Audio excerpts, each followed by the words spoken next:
Fashion is an ancient expression of who we are as individuals, as a community, and as a culture. We are influenced by the world around us, finding inspiration in the natural worlds of colors and designs, in a community's culture, and in other people we encounter.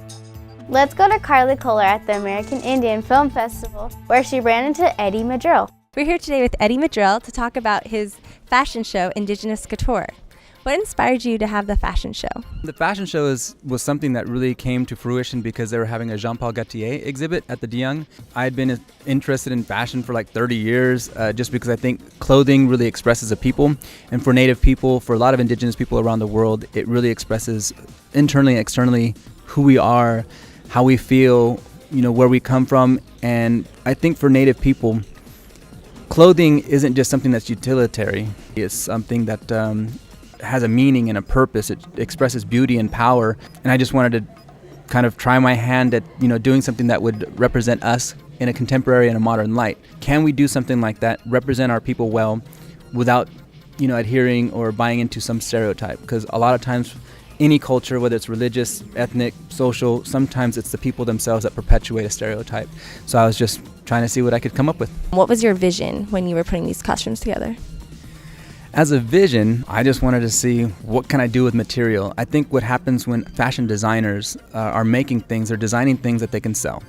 And then when you go to a fashion show like, Fashion Week, down in LA, New York, Milan, I think fashion designers really want to try their hand at what can they do with this type of material? How can they, make it stretch, bend, can they sew it in certain ways? And I was like, if Native people and European people got along a little bit more cohesively in the late 1800s, what would fashion look like had they put their ideas together?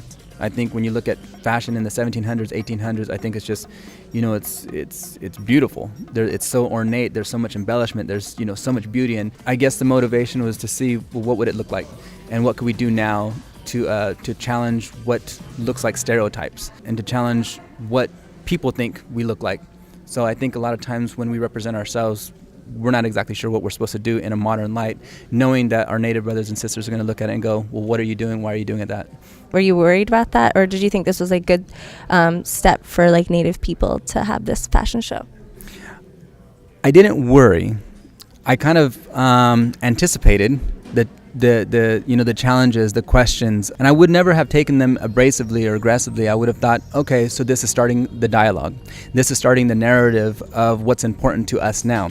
I can express myself as an artist, but it's also up to other people, us as a Native community, to decide what's right and what's wrong. So if other people are going to do it, I'm going to be a critic.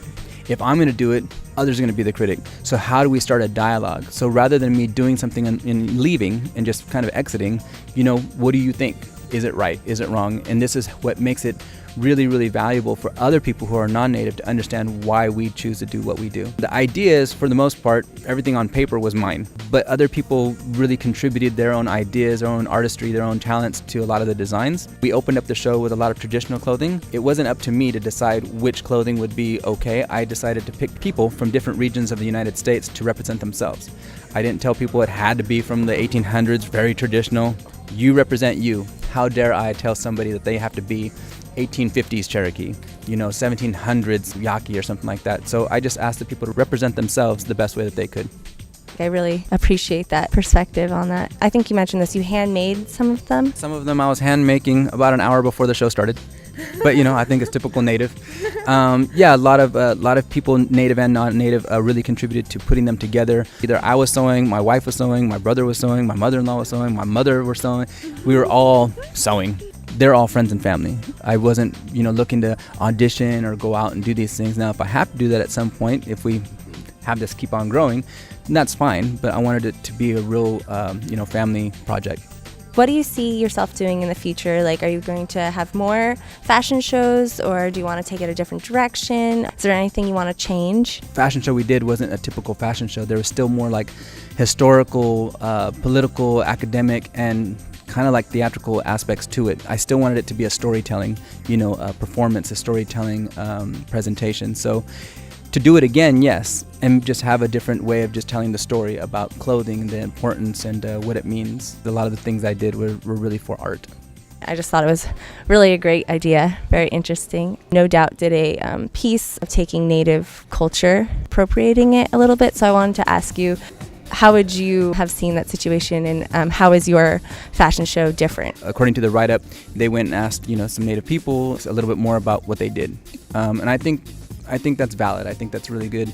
Some people think that it wasn't enough, but the question then becomes, well, what is enough? What's going to satisfy people? What they did is very similar to what a lot of people have been doing for the past 100 years, 150 years. The idea is, well, we're trying to, say that we really, idolize, these Native people.